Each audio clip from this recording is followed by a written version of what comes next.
Masih bersama kami di Majelis Ilmu Damai Indonesiaku. Pemirsa, hari ini kita membahas mengenai tema mencari atau mengejar pahala atau ridha Allah. Dan di segmen ini kita akan kembali memberikan kesempatan pada jamaah untuk memberikan pertanyaannya. Saat ini sudah bersama saya dengan Ibu Rina. Silakan Ibu Rina, apa yang ingin disampaikan? Baik, terima kasih. Assalamualaikum warahmatullahi wabarakatuh. Mohon izin Ustadz dan Ustazah untuk bertanya. Dengan kondisi keimanan kita tadi yang masih naik turun, tapi kita tetap ingin juga mengajak anak-anak kita untuk juga beribadah semata-mata mencari ridha Allah. Nah, bagaimana caranya agar anak-anak kita pun juga sama dengan kita beribadah semata-mata untuk Allah Subhanahu wa taala. Demikian, terima kasih. Baik, terima kasih pertanyaannya dan akan langsung dijawab oleh Ustadz Jumharudin. Silakan Ustadz. Baik, pertanyaan yang luar biasa. Terima kasih Bu. Bagaimana cara anak-anak kita itu memiliki level ibadah yang sama dengan kita? Kalau ibadah kita sudah sampai di taraf ikhlas, gimana nih anak-anak juga ikut ikhlas? Caranya, jadilah idola bagi anak kita. Jadilah ibu yang dicintai anak-anaknya. Karena semua orang yang mencintai seseorang akan mencintai apapun yang dicintai oleh seseorang itu. Itu akibat saja. Kalau anak kita sudah mencintai ayahnya, mencintai ibunya, apapun yang dicintai oleh ayah ibunya pasti akan dia cintai.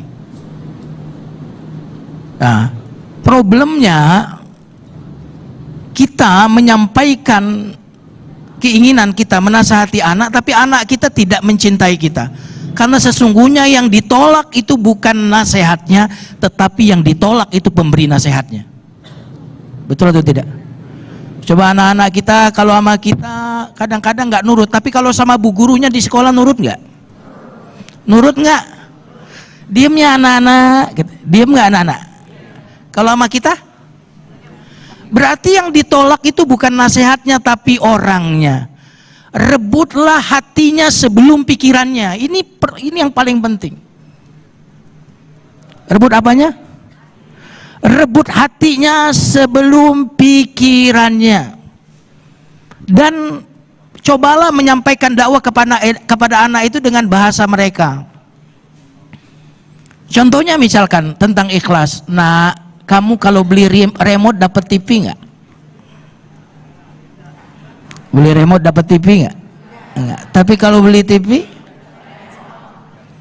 kamu kalau ibadah karena Allah, maka engkau mendapatkan apapun yang ada di sisi Allah. Makanya sebenarnya urutannya itu dalam ibadah itu, yang pertama imanan wahtisaban. Man shoma ramadhana imanan wahtisaban. Ini yang sebenarnya urutannya seperti itu.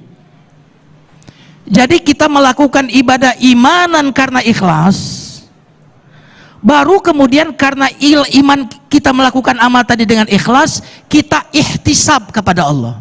Maka ada satu ibadah yang jarang kita lakukan, padahal ini sangat luar biasa, apa? Ihtisab.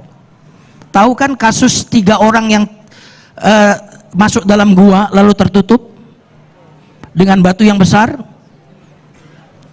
Coba bagaimana mereka bisa selamat dari gua tersebut yang tertutup batu besar? Semuanya melakukan ihtisab. Apa itu? Menuntut Allah terhadap amalan yang kita lakukan untuk Allah. Jadi ikhlas dulu baru berharap. Nyambung atau jaka sembung nih? Halo? Karena bagaimana kita berharap sesuatu kepada Allah dengan amalan di mana kita tidak ikhlas, itu nggak logis. Makanya kenapa dalam hadis diurutkan imanan wahtisaban. Man qama ramadhana imanan wahtisaban. Man qama lailatal qadri imanan wahtisaban. Iman baru ihtisaban. Ada seorang guru ngaji di Mesir. Ini dalam salah satu stasiun TV, guru ngaji. Jauh dari gelar S1, S2, apalagi S lilin.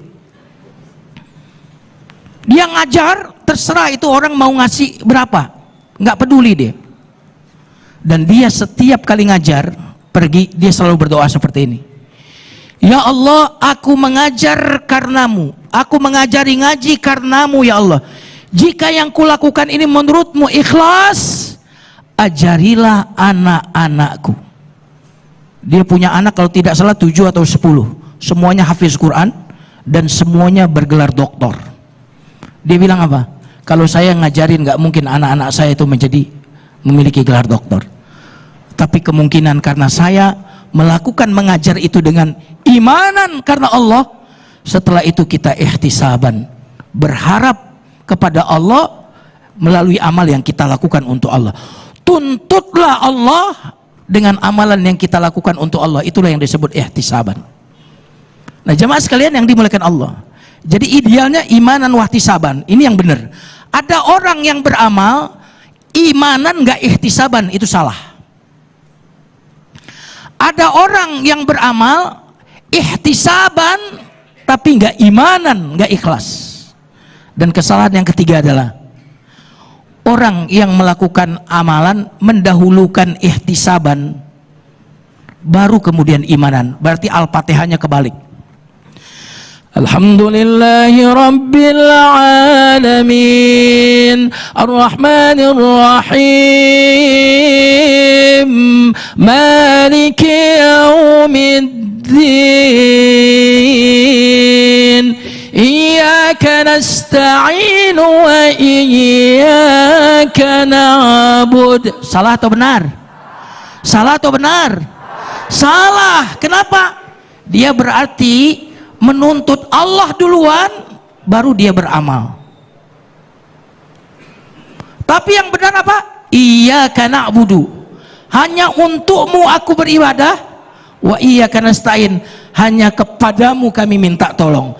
Kata Allah dalam hadis qudsi, ayat iyyaka na'budu wa iyyaka nasta'in ini adalah bagi dua, setengah untukku dan setengah untuk hambaku. Iyyaka na'budu untukku, wa iyyaka nasta'in untuk hambaku, dan untuk hambaku apa yang dia minta. Inilah mengapa iyyaka na'budu didahulukan. Kenapa? Karena iyyaka na'budu untuk Allah, wa iyyaka nasta'in untuk siapa?